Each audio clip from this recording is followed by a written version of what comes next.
أعوذ بالله من الشيطان الرجيم بسم الله الرحمن الرحيم ياسين والقرآن الحكيم إنك لمن المرسلين على صراط مستقيم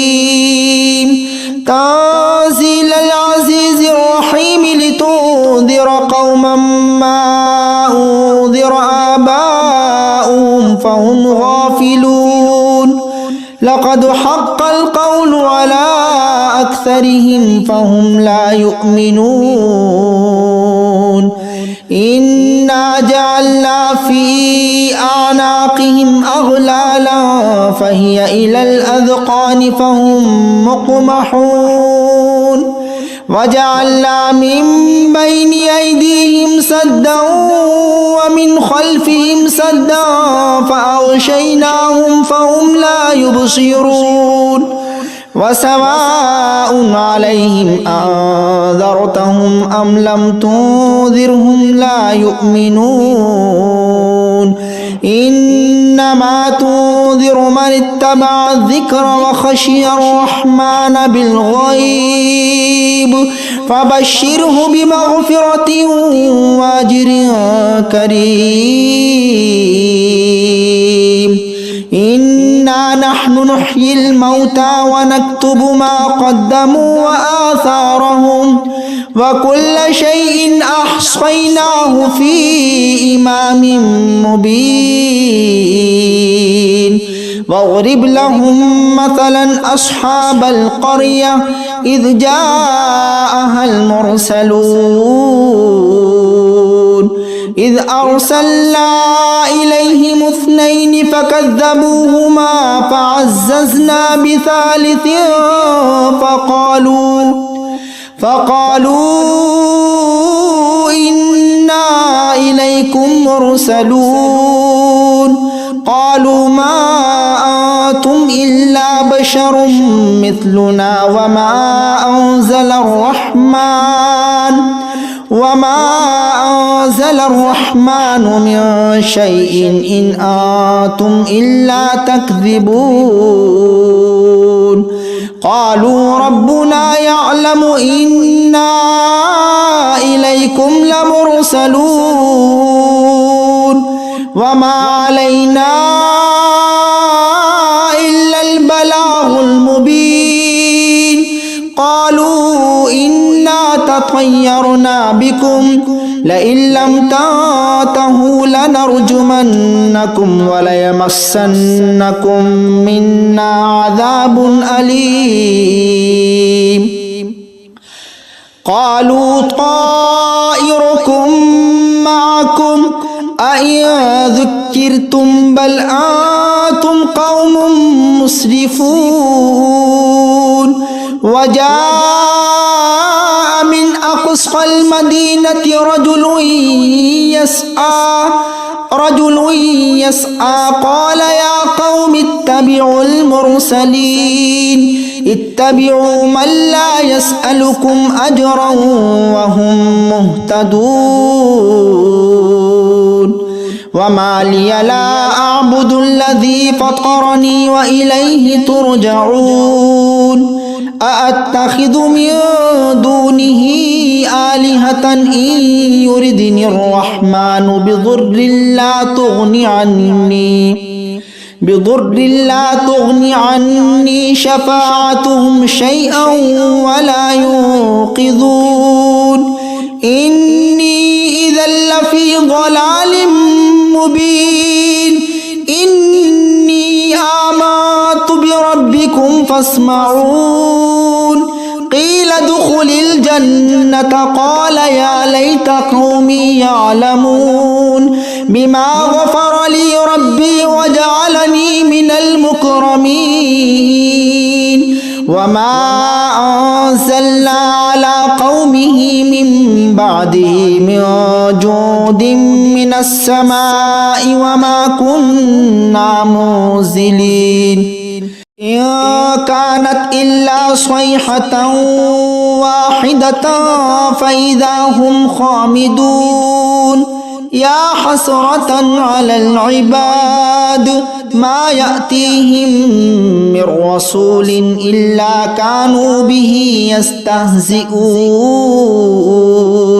ألم يروا كم أهلكنا قبلهم من القرون أنهم إليه لا يرجعون وإن كل لما جميع لدينا محضرون وآية لهم الأرض الميتة أحييناها وأخرجنا منها حبا فمنه يأكلون وجعلنا فيها جنات من نخيل وأعناب وفجرنا فيها من العيون ليأكلوا من ثمره وما عملته أيديهم أفلا يشكرون سبحان الذي خلق الأزواج كلها مما تنبت الأرض ومن أنفسهم ومما لا يعلمون وآية لهم الليل نسلخ منه النهار فإذا هم مظلمون والشمس تجري لمستقر لها ذلك تقدير العزيز العليم والقمر قدرناه منازل حتى عاد كالعرجون القديم لا الشمس ينبغي لها أن تدرك القمر ولا الليل سابق النهار وكل في فلك يسبحون وآية لهم أنا حملنا ذريتهم في الفلك المشحون وخلقنا لهم من مثله ما يركبون وإن نشأ نغرقهم فلا صريخ لهم ولا هم ينقذون إلا رحمة منا ومتاعا إلى حين وإذا قيل لهم اتقوا ما بين أيديكم وما خلفكم لعلكم ترحمون وما تأتيهم من آية من آيات ربهم إلا كانوا عنها معرضين وإذا قيل لهم أنفقوا مما رزقكم الله قال الذين كفروا للذين آمنوا أنطعم من لو يشاء الله أطعمه إن أنتم إلا في ضلال مبين ويقولون متى هذا الوعد إن كنتم صادقين ما ينظرون إلا صيحة واحدة تأخذهم وهم يخصمون فلا يستطيعون توصية ولا إلى أهلهم يرجعون ونفخ في الصور فإذا هم من الأجداث إلى ربهم ينسلون قالوا يا ويلنا من بعثنا من مرقدنا هذا ما وعد الرحمن وصدق المرسلون إن كانت إلا صيحة واحدة فإذا هم جميع لدينا محضرون فاليوم لا تظلم نفس شيئا ولا تجزون إلا ما كنتم تعملون إن أصحاب الجنة اليوم في شغل فاكهون هم وأزواجهم في ظلال على الأرائك متكئون لهم فيها فاكهة ولهم ما يدعون سلام قولا من رب رحيم وامتازوا المجرمون ألم أعهد إليكم يا بني آدم ألا تعبدوا الشيطان إنه لكم عدو مبين وأن اعبدوني هذا صراط مستقيم ولقد أضل منكم جبلا كثيرا أفلم تكونوا تعقلون هذه جهنم التي كنتم توعدون اصلوها اليوم بما كنتم تكفرون اليوم نختم على أفواههم وتكلمنا أيديهم وتشهدهم أرجلهم بما كانوا يكسبون ولو نشاء لطمسنا على أعينهم فاستبقوا الصراط فأنى يبصرون ولو نشاء لمسخناهم على مكانتهم فما استطاعوا مضيا ولا يرجعون ومن نعمره ننكسه في الخلق أفلا يعقلون وما علمناه الشعر وما ينبغي له إن هو إلا ذكر وقرآن مبين لينذر ما كان حيا ويحق القول على الكافرين أولم يروا أنا خلقنا لهم مما عملت أيدينا أنعاما فهم لها مالكون وذللناها لهم فمنها ركوبهم ومنها يأكلون ولهم فيها منافع ومشارب أفلا يشكرون واتخذوا من دون الله آلهة لعلهم ينصرون لا يستطيعون نصرهم وهم لهم جند محضرون فلا يحزنك قولهم إنا نعلم ما يسرون وما يعلنون أولم ير الإنسان أنا خلقناه من نطفة فإذا هو خصيم مبين وضرب لنا مثلا ونسي خلقه قال من يحيي العظام وهي رميم قل يحييها الذي أنشأها أول مرة وهو بكل خلق عليم الذي جعل لكم من الشجر الأخضر نارا فإذا أنتم منه توقدون أوليس الذي خلق السماوات والأرض بقادر على أن يخلق مثلهم بلى وهو الخلاق العليم إنما أمره إذا أراد شيئا أن يقول له كن فيكون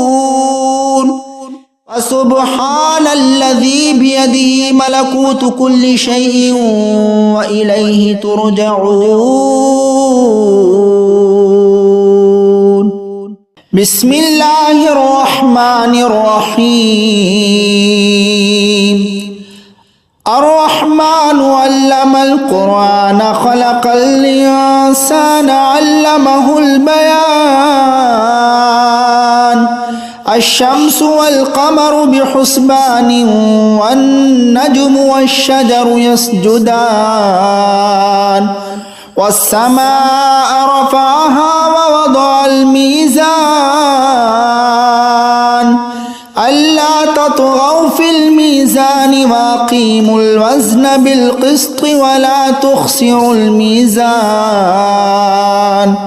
والأرض وضعها للأنام فيها فاكهة والنخل ذات الأكمام والحب ذو العصف والريحان فبأي آلاء ربكما تكذبان خلق الإنسان من صلصال كالفخار وخلق الجن من مارج من نار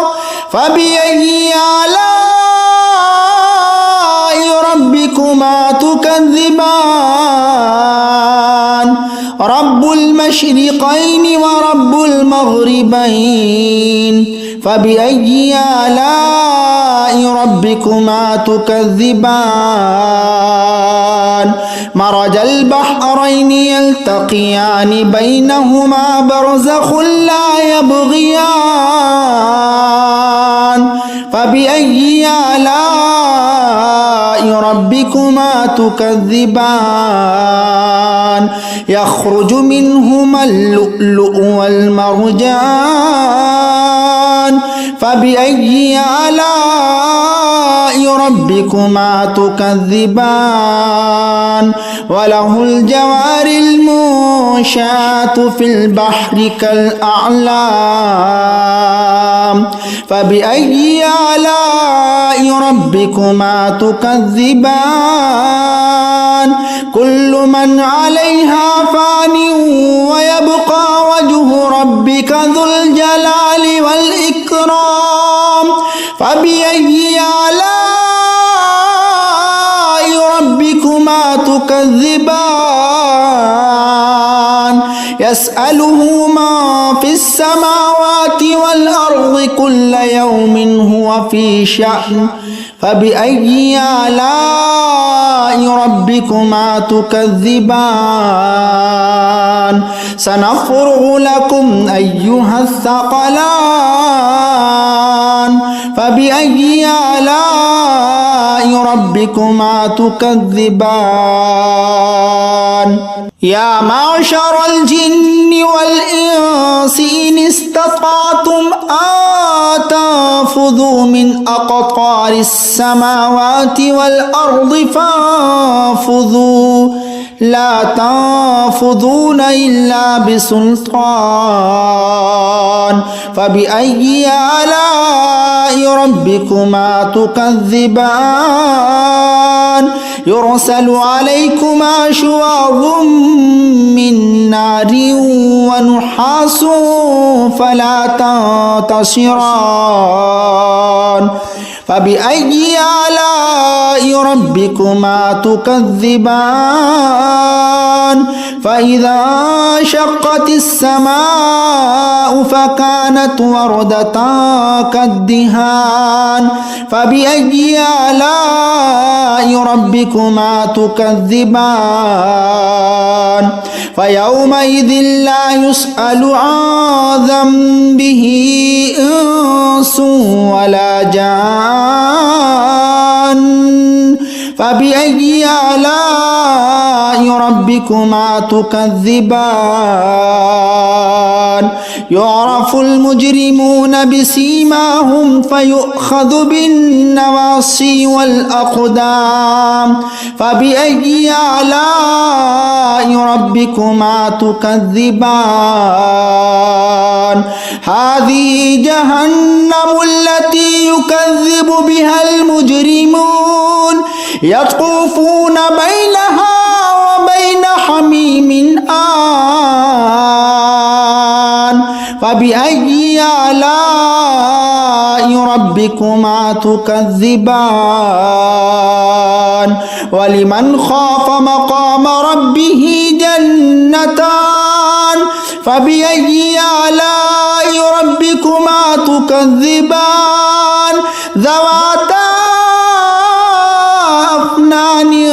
فبأي آلاء ربكما تكذبان فيهما عينان تجريان فبأي آلاء ربكما تكذبان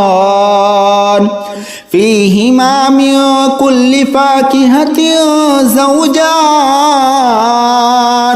فبأي آلاء ربكما تكذبان متكئين على فرش بطائنها من استبرق وجنى الجنتين دان فبأي آلاء ربكما تكذبان فيهن قاصرات الطرف لم يطمثهن إنس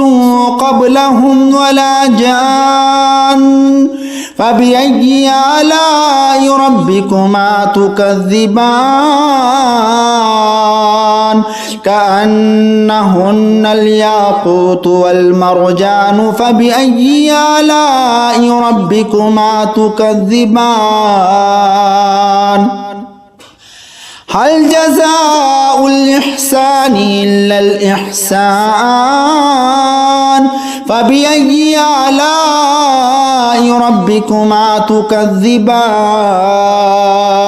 ومن دونهما جنتان فبأي آلاء ربكما تكذبان مدهامتان فبأي آلاء ربكما تكذبان فيهما عينان نضاختان فبأي آلاء ربكما تكذبان فيهما فاكهة ونخل ورمان فبأي آلاء ربكما تكذبان فيهن خيرات حسان فبأي آلاء ربكما تكذبان حور مقصورات في الخيام فبأي آلاء ربكما تكذبان لم يطمثهن إنس قبلهم ولا جان فبأي آلاء ربكما تكذبان متكئين على رفرف خضر وعبقري حسان فبأي آلاء ربكما تكذبان تبارك اسم ربك ذي الجلال والإكرام بسم الله الرحمن الرحيم تبارك الذي بيده الملك وهو على كل شيء قدير الذي خلق الموت والحياة ليبلوكم أيكم أحسن عملا وهو العزيز الغفور الذي خلق 7 سماوات طباقا ما ترى في خلق الرحمن من تفاوت فرجع البصر هل ترى من فطور ثم رجع البصر كرتين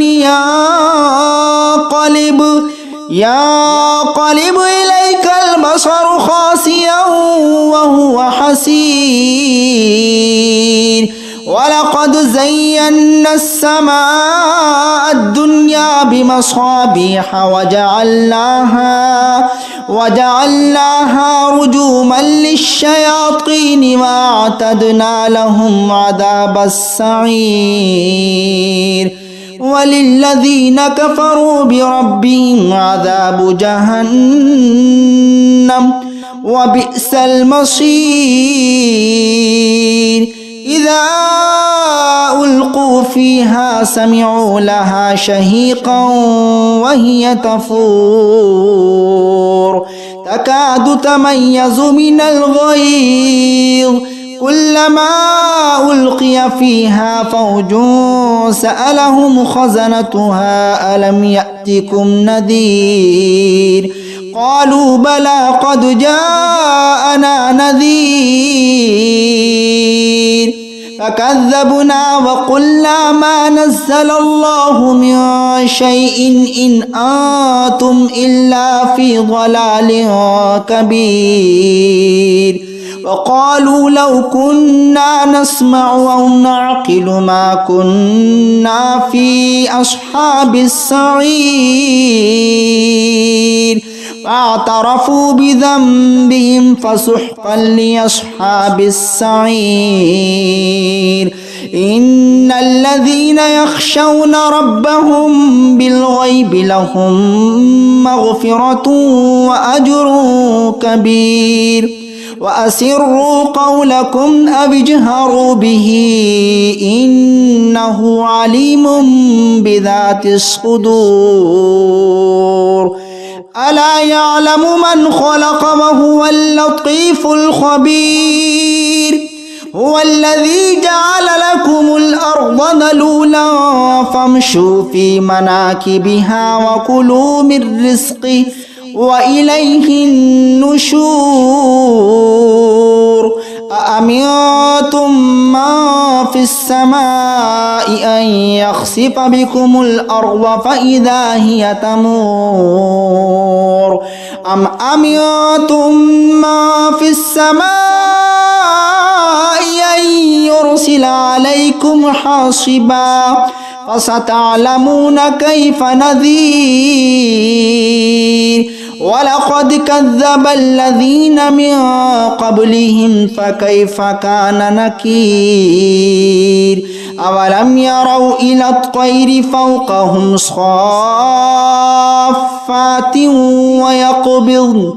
ما يمسكهن إلا الرحمن إنه بكل شيء بصير أمن هذا الذي هو جند لكم ينصركم من دون الرحمن إن الكافرون إلا في غرور أمن هذا الذي يرزقكم إن أمسك رزقه بل لجوا في عتو ونفور أفمن يمشي مكبا على وجهه أهدى أمن يمشي سويا على صراط مستقيم قل هو الذي أنشأكم وجعل لكم السمع والأبصار والأفئدة قليلا ما تشكرون قل هو الذي ذراكم في الأرض وإليه تحشرون ويقولون متى هذا الوعد إن كنتم صادقين قل إنما العلم عند الله وإنما أنا نذير مبين فلما رأوه زلفة سيئت وجوه الذين كفروا وقيل هذا الذي كنتم به تدعون قل أرأيتم إن أهلكني الله ومن معي أو رحمنا فمن يجير الكافرين من عذاب أليم قل هو الرحمن آمنا به وعليه توكلنا فستعلمون من هو في ضلال مبين قل أرأيتم إن أصبح ماؤكم غورا فمن يأتيكم بماء